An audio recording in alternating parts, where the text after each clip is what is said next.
This is part 2 of our fecal matter transplant, and we're moving into isolation. You can see that we got the foot wash and the foot bath, and everybody's gowned and gloved up. And as part 2 here of the transplant, we've got our blended product with all the bacterial culture that we need, and we're getting it put into the syringe, and we're simply just going to use a red rubber catheter to insert it.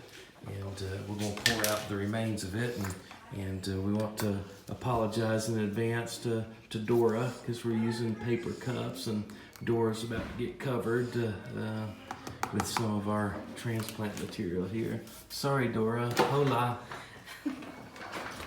So we watched in the previous video about how we had blended this culture up, and of course one of the things that you will do is absolutely do a check on the stool and verify that it comes from a healthy animal, and that you're not transplanting hookworms, roundworm, whipworms, tapeworm, coccidiosis, giardia, stuff like that. So we've got everything prepared here, and this is our patient, and he's on his IV medication. He's already feeling better, recovering from this parvoviral enteritis. And just lay down.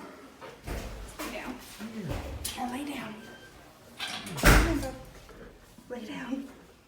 It's always a good idea to use 2 people to do these procedures. One to hold and to love on. Come on, bud. Go lay down. You go down Lay down.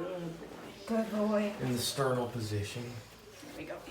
And this is not much different than when we do an enema.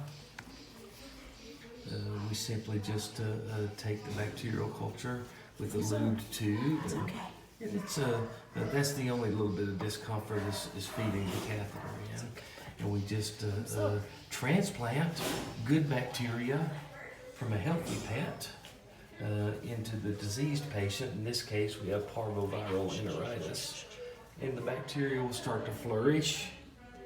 You got to go nice and slow because it is pretty thick, so you do need to use that large catheter.